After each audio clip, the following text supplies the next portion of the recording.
दोस्तों, स्वागत है आपका बुद्धा जीवन गाथा यूट्यूब चैनल में। दोस्तों, गौतम बुद्ध की शिक्षा हर किसी के जीवन को नई दिशा दे सकती है। अगर आप भी इसे मानते हैं तो कमेंट्स में नमो बुद्धाय लिखना मत भूलिए। एक बार की बात है, गौतम बुद्ध अपने शिष्यों के साथ एक गांव से दूर किसी बड़े नगर की तरफ जा रहे थे। गर्मी के दिन थे और रास्ता भी बहुत लंबा था। गौतम बुद्ध अपने शिष्यों सहित बहुत देर से चल रहे थे, जिस वजह से उन्हें बहुत प्यास लगती है। वहां से कुछ ही दूरी पर बरगद के वृक्ष की एक घनी छाव थी। सभी लोग उस वृक्ष के पास पहुंच जाते हैं। महात्मा बुद्ध अपने शिष्यों सहित वृक्ष की घनी छाया के नीचे विश्राम करने लगते हैं। बहुत देर से चलने की वजह से सभी का गला प्यास से सूख रहा था। यह बात बुद्ध जानते थे। बुद्ध ने अपने एक शिष्य को कहा, आप इस बरगद की छाया से 20 कदम दूर जाकर बरगद की 2 बार परिक्रमा करके वापस आओ।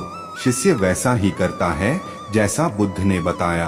परिक्रमा के बाद जब शिष्य महात्मा बुद्ध के पास आया तो बुद्ध बोले कि क्या आपको किसी ठंडी हवा का अनुभव हुआ था? शिष्य बोला, हाँ महात्मा बुद्ध, उस उत्तर दिशा की तरफ से मुझे कुछ ठंडी हवा की अनुभव हुआ था। शिष्य की यह बात सुन महात्मा बुद्ध शिष्य से तुरंत बोले कि उसी दिशा में चले जाओ, जरूर वहां से कुछ ही दूर पर एक तालाब अवश्य मिलेगा। उस तालाब से सबके लिए पानी ले आओ। शिष्य उसी दिशा में जब कुछ दूर जाता है तो वहां सच में एक तालाब होता है। तालाब देख शिष्य बहुत प्रसन्न होता है और तालाब के निकट जाकर जैसे ही तालाब से पानी भरने वाला होता है, तभी शिष्य की नजर वहां दूर तालाब में कपड़े धो रही कुछ स्त्रियों पर जाती है।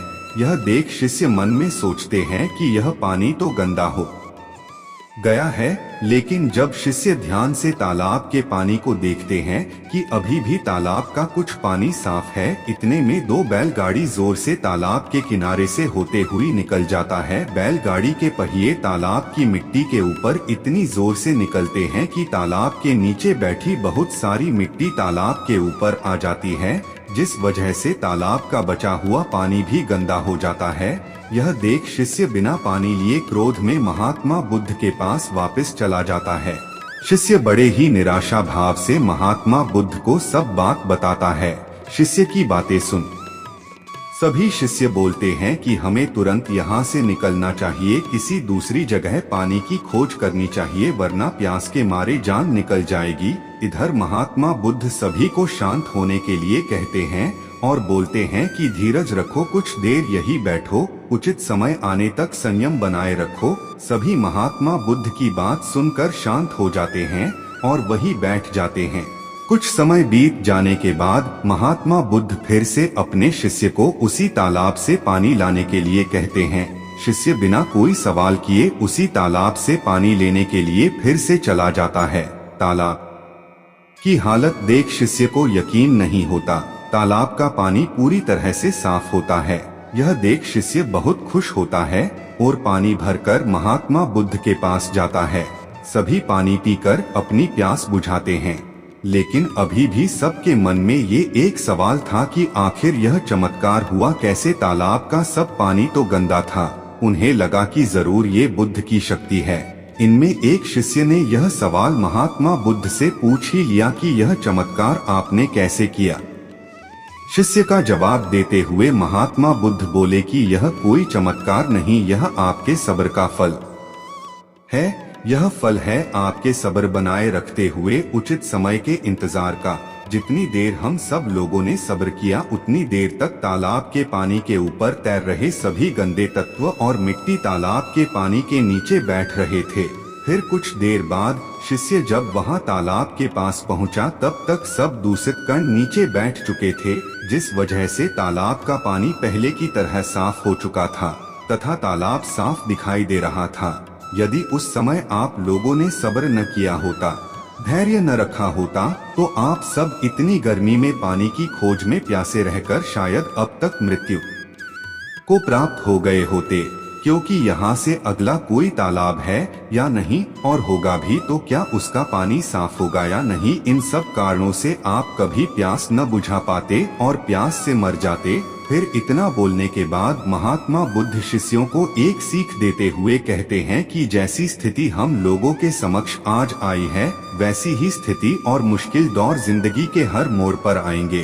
तब उस समय भी आपको ऐसे ही संयम बनाए रखना होगा और अपने विवेक से काम लेते हुए ही आपको एक उचित फैसले के साथ सही नतीजे पर पहुंचना होगा।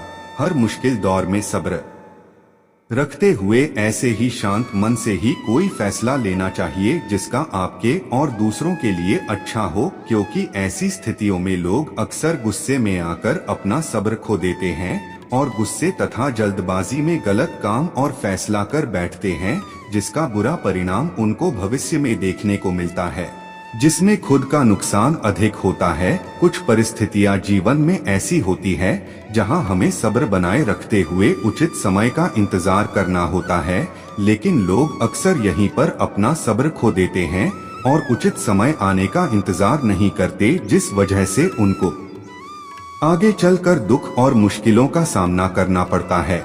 हमारे द्वारा लिया गया आज का फैसला हमारे आने वाले कल की खुशी और दुख को निश्चित करता है। यह इंसान के मन में एक सकारात्मक ऊर्जा का संचार करती है, जो मन में बनने वाली नकारात्मक ऊर्जा को खत्म कर इंसान को सही राह की तरफ अग्रसर करती है। धन्यवाद दोस्तों, उम्मीद करते हैं आपको ये वीडियो पसंद आई होगी। इस वीडियो को लाइक जरूर करें और चैनल को सब्सक्राइब करना ना भूलें। वीडियो को अपने परिवार और अपने दोस्तों के साथ जरूर शेयर करें।